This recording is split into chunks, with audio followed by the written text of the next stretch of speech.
களத்துல இறங்கி வெட்ட ஆரம்பிச்சா எந்த பார்ட்டி உங்களுது உங்க பொண்டாட்டியால் கூட கண்டுபிடிக்க முடியாதுடா களவாளி பயல்களா. பயோடேட்டாவிலே இல்லடா பன்னாட பயல.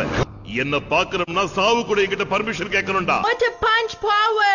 சிந்தனை சிற்பி, சைனடி குப்பி, செயல் சிங்கம், பிரச்சார பீரங்கி.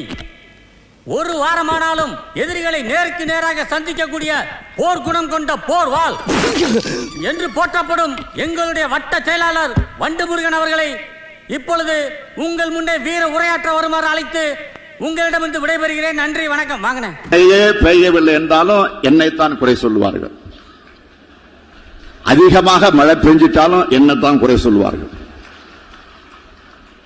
பல்வேறு பக்கங்களில் வரக்கூடிய பல்முனை தாக்குதலுக்கு பதில் சொல்ல கடமைப்பட்டவன் நான்.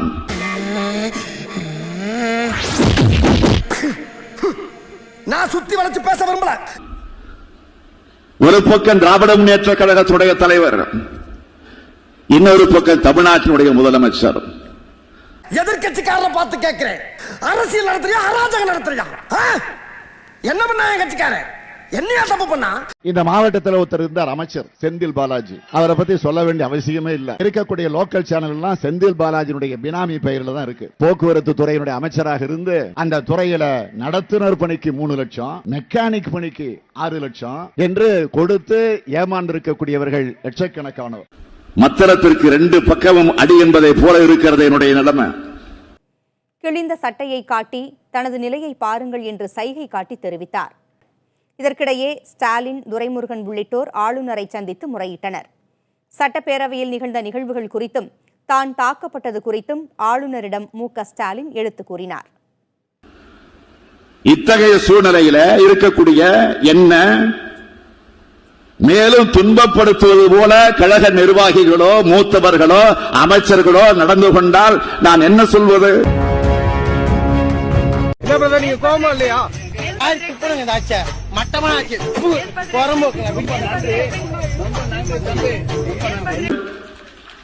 யாரிடம் சொல்வது?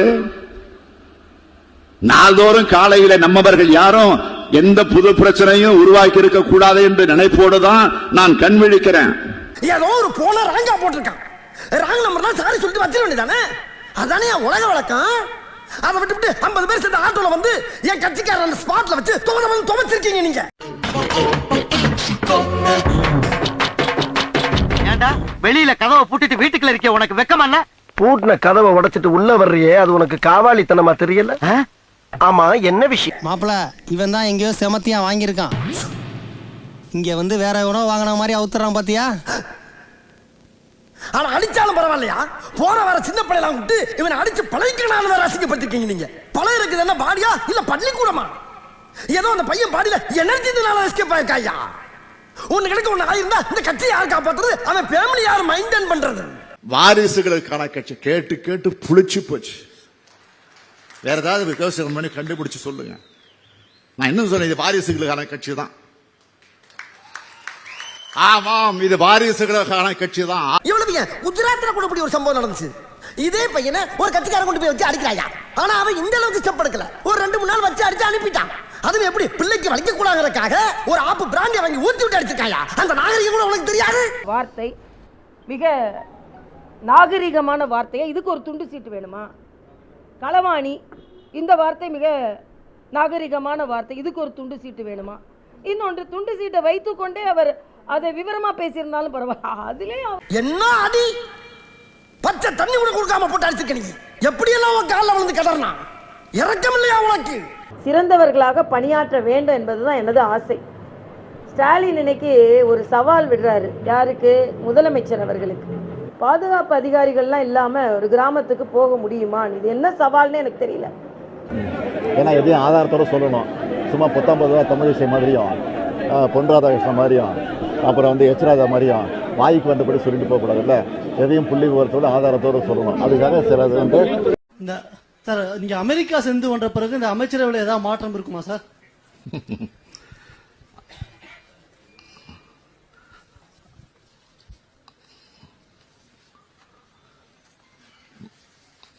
மாறுதல் ஒன்றுதான் மாறாதது.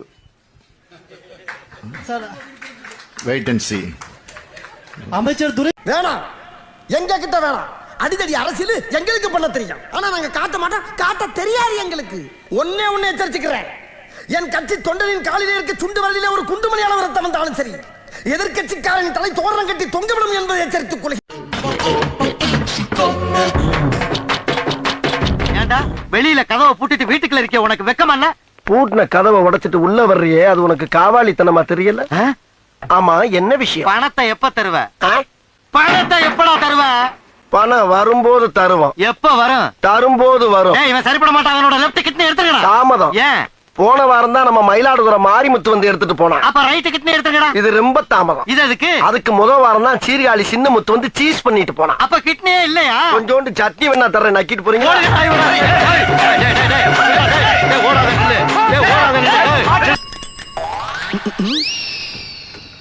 யார் இவன் கூட்டத்தை பொழந்துகிட்டு வர்றான்?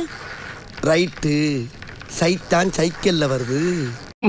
எங்க 2 பேரும் என்ன பண்ணுங்க, தயவு செய்து அமிதாப் மாமா மேல மட்டும் கை வச்சிடாதீங்க. யாரா அந்த அமிதாப் மாமா? இங்க ஸ்டைலா காஸ்டியூம் போட்டு சூப்பரா நிக்கிறாரே, இவர் தான்டா எங்க அமிதாப் மாமா. இது வரைக்கும் இவரை முறைச்சிட்டு எவனும் உயிரோட போனதா சரித்திரமே இல்ல. நீ என்ன பெரிய ரவுடியாடா? அவர் கேள்விக்கு பதில் சொல்லுங்க மாமா.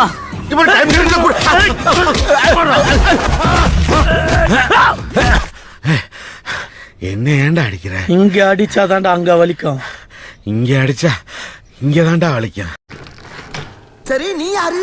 நான் யாரா? இவ்வளவு நேரம் எதிர்கட்சின்னு கிழிச்சியே அந்த ஈகுகா கட்சி தலைவரோட உயிர் தொண்டன்டா நானு. அந்த தொண்டனா? அடடடா, நம்ம பர்சனல் மேட்டர் அரசியல்ல மிக்ஸ் பண்ணி பேசினா உண்மையிலே எதிர்கட்சியில இருந்து ஒரு மூதவி அருவாளோட வந்து நிக்குது. நம்ம ஒரு பக்கம் வண்டியை திருப்புனா அது ஒரு பக்கம் போதடா கடவுளே, வெட்டுவானோ. கொஞ்சம் வெயிட் பண்ணுங்க. ஓகே, வெயிட் பண்ணுவோம். என்னடா சொன்ன? எதிர்கட்சிக்காரன் தலையை பூரா தோரணம் கட்டி தொங்க விடுவியா? தோரணம் கட்டி தொங்க விட எங்க மண்டை என்ன மாயலையா? அடி எங்க வர்ற? மரியாதையா இதே மேடையில மன்னிப்பு கேட்கணும். மன்னிப்பு கேட்கல இங்கேயே உன்னை கூறு கூறா வெட்டி போட்டுருவேன். கேளுடா மன்னிப்பு. மன்னிப்பா?